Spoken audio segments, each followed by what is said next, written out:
Hi everyone, it's Melissa with Awaken Your Inner Awesomeness.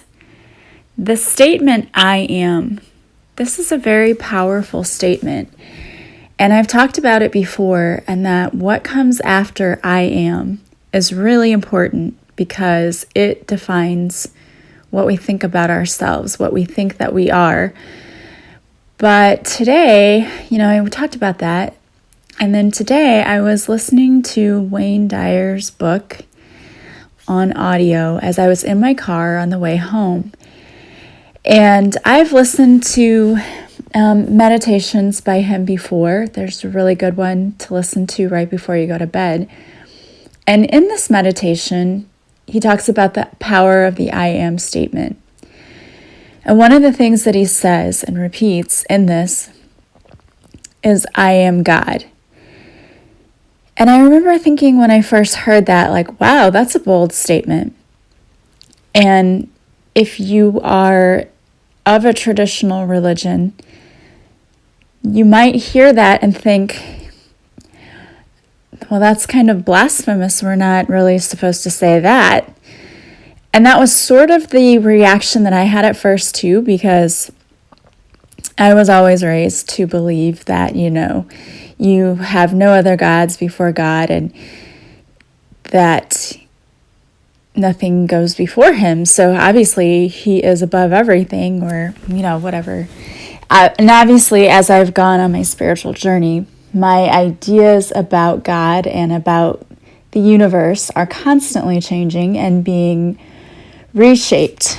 And I've moved away from a lot of the traditional ideas that traditional religion teaches. So after thinking that, with my gut reaction, I thought about it for a minute and I thought, it's true though. I mean, we are a part of God, right? We're supposed to come from God's light. We were created by him. So why wouldn't we be part of him? And if you're part of him, then really you are him. Or I say him, God can really be anything that you deem, it doesn't have to be masculine energy. But it's a very interesting concept when we talk about this. A lot of people have many different ideas and opinions. And if your opinions differ from mine, that's fine. You take what you agree with, and whatever doesn't resonate with you, just leave behind. It doesn't hurt my feelings if we have different opinions, and you don't have to contact me and tell me that I'm wrong. Because, we all have to figure out for ourselves what we really believe.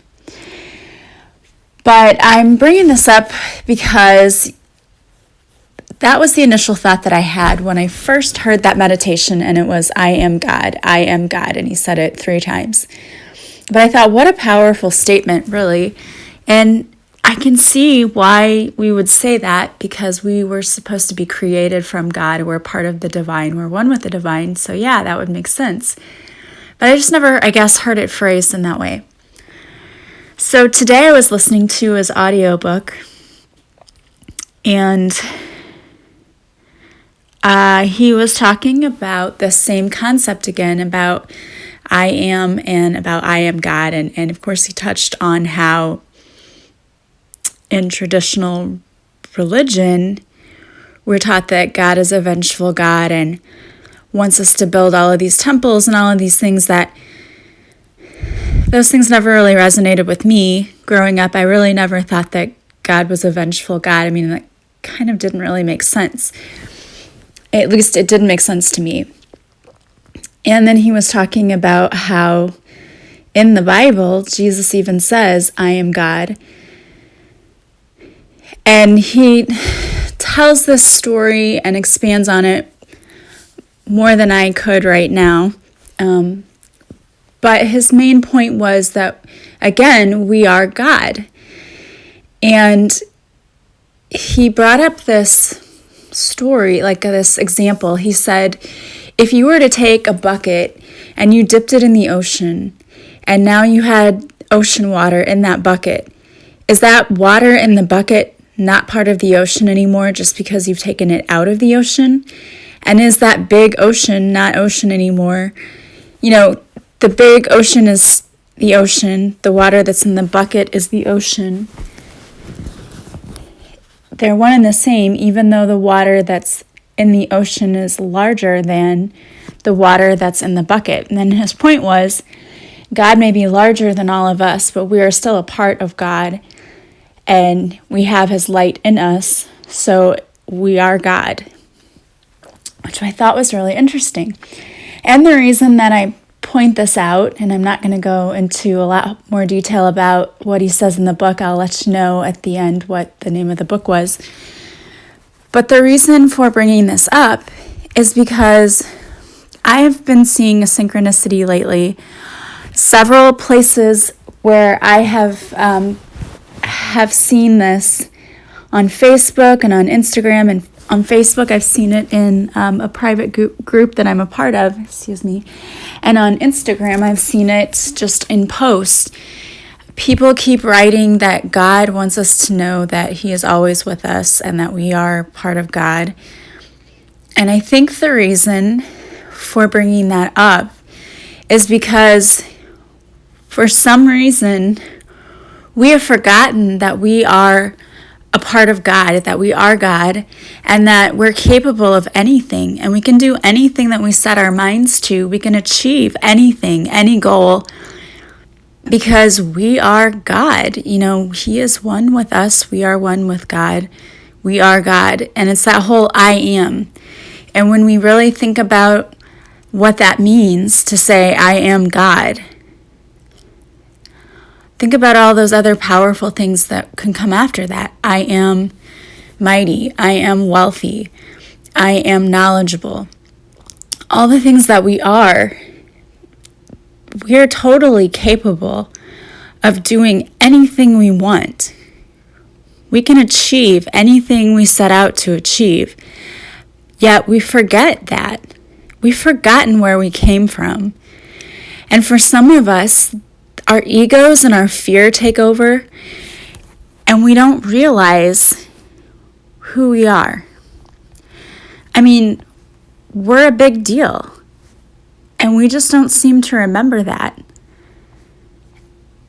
And that, I think, was the main idea, was that we need to remember who we are and where we came from.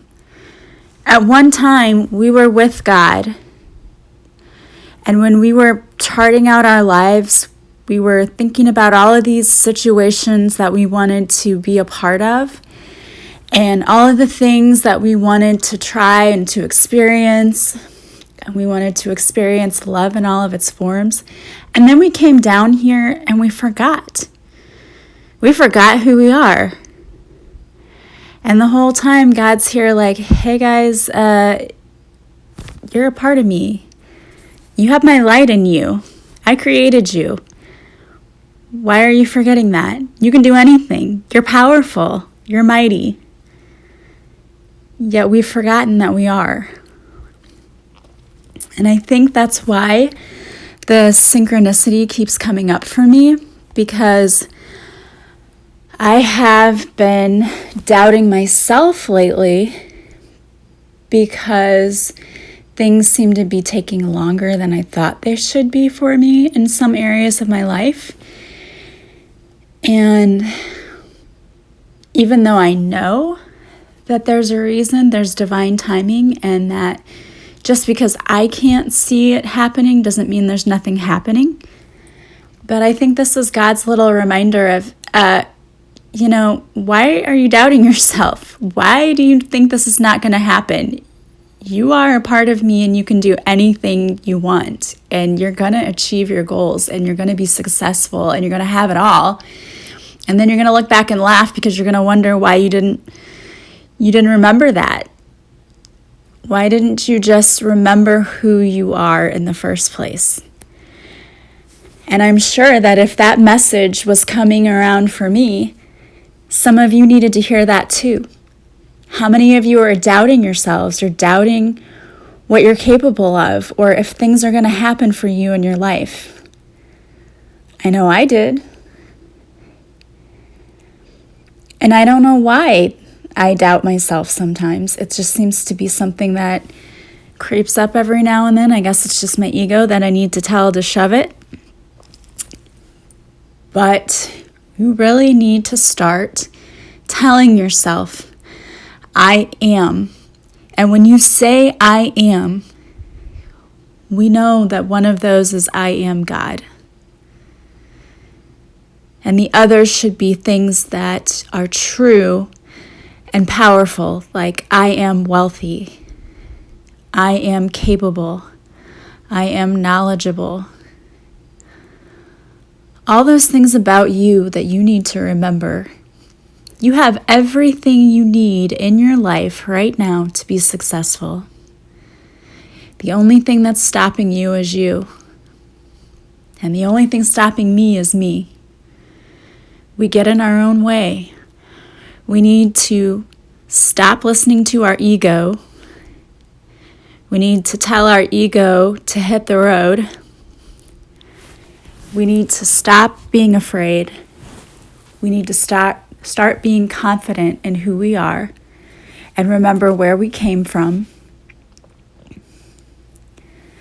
And remember that we were once with God. He's still with us. He's still there. We just have to remember.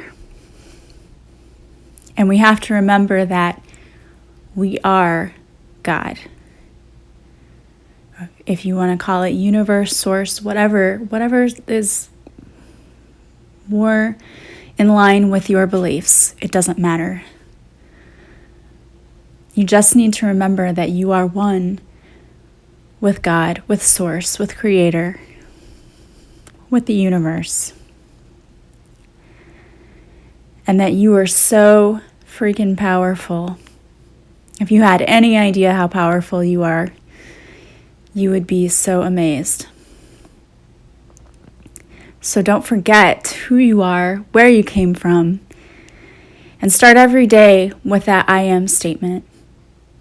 Wake up and tell yourself who you are every day. The book that I was talking about was called Wishes Fulfilled. And I really love Wayne Dyer and all of the things that he's had to say. I'm reading a book that he wrote now about past life memories, and it is so interesting. It's called Memories of Heaven, and that one I'm really having a hard time putting down because every time I pick it up, I just want to read the whole thing and I just don't have time. But it is so fascinating and interesting.